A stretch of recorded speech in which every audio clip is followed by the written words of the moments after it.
दो चीजें हैं, जरा विचार करिएगा। भगवान के मंदिर, शंकर भगवान के मंदिर में लोग जल चढ़ाने के लिए जाते हैं। शिव जी के मंदिर में लोग जल चढ़ाने जाते हैं। आप लोग जाते हैं कि नहीं जाते? जम के तो बोलो, जाते हैं। ठीक है। शिव जी के मंदिर में यदि आप जल चढ़ाने के लिए जाते हो और आपने अगर शिव महापुराण की कथा को सुन रखा है, तो कथा में बारंबार आपको सुनने को मिलता है कि ये शिवलिंग शिव है, ये जलाधारी माँ पार्वती जी का हस्त कमल है, ये सामने से जो जल बहता है, राइट में गणेश है, लेफ्ट में कार्तिकेय हैं, बीच में अशोक सुंदरी है। शिव जी के ऊपर जो बूंद बूंद पानी टपक रहा है वो शिव जी की 5 लड़कियां जया, विषहरा, शामली बारी, दौतली देव है।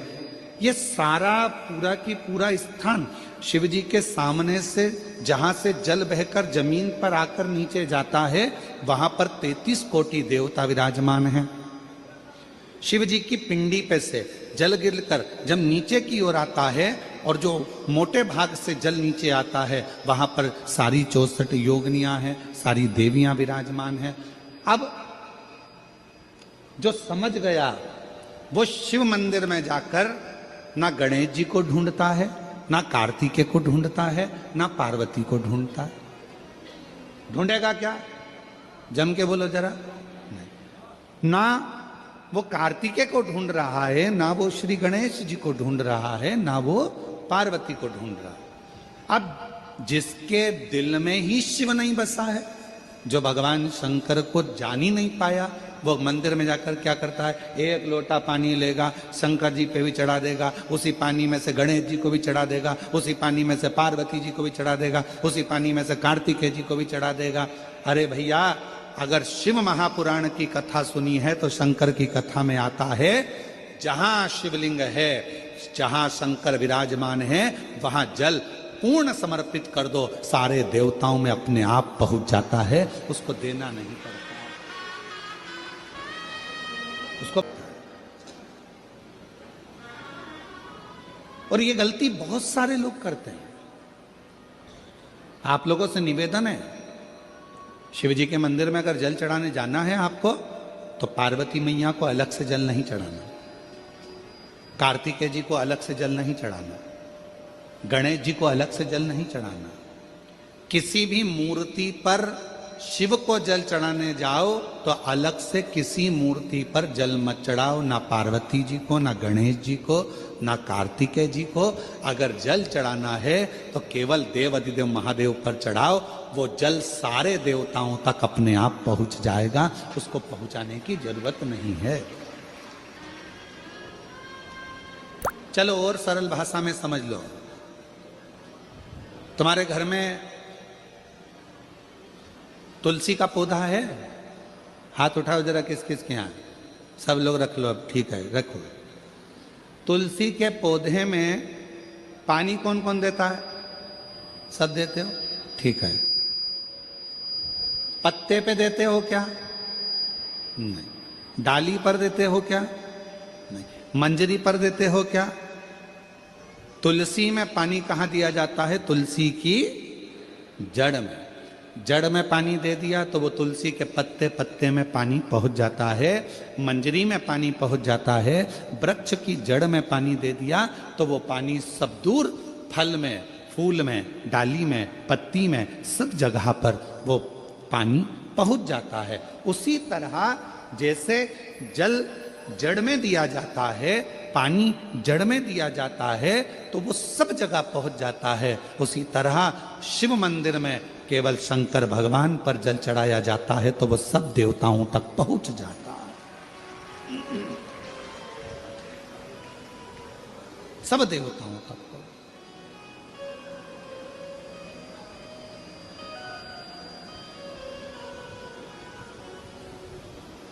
और शंभु शरणे पड़ी, मांगू घड़ी रे घड़ी, दुख काटो दया करी न दर्श दर्शन आपो, शंभु शरण पड़ी मांगो घड़ी रे घड़ी, दुख काटो दया करी दर्शन आपो, शंभु शरण पड़ी मांगो घड़ी रे घड़ी, दुख काटो दया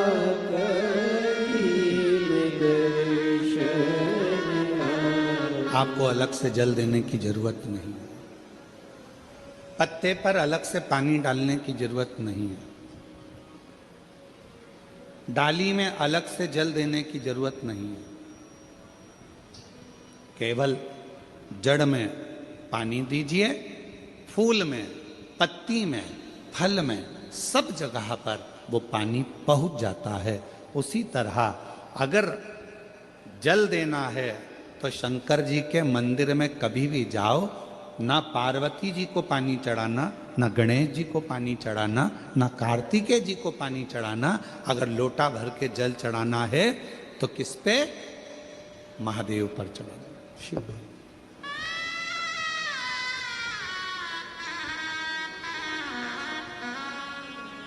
गलती तो नहीं करोगे? बोलो तो जम के। कहाँ जल चढ़ाओगे? शिव जी पर। अब कई लोग पार्वती जी कपड़े पहनी है, वस्त्र पहनी है, तो भी पानी चढ़ा के चले जाते हैं। गणेश जी वस्त्र पहने हैं तो भी लोग पानी चढ़ा के चले जाते हैं। कार्तिकेय जी वस्त्र पहने हैं तो भी लोग पानी चढ़ा देते हैं। ये ठीक नहीं। शिव महापुराण में सीधी सीधी बात करी है, सारी समस्या का हल एक लोटा जल। अब जल कितना लेकर गई हो मंदिर के लिए? जम के बोलो, एक लोटा। अब सियोर वाला महाराज कह रहा है कि एक लोटा जल सारी समस्या का हल। तुम जल चढ़ाते चढ़ाते इतने दिन हो गए, तुम्हारी समस्या का हल क्यों नहीं हुआ? क्यों? क्योंकि तुम पूरा एक लोटा जल शिव जी को दे ही नहीं पा रही हो। आधा जल इधर चढ़ा दूं, आधा उधर चढ़ा दूं, आधा उधर चढ़ा दूं, आधा इधर चढ़ा दूं, तो तुम्हारा तो कहावत ही आदि हो गई कि आधा लोटा जल। वो तुम्हारी तो कहावत ही आदि हो गई।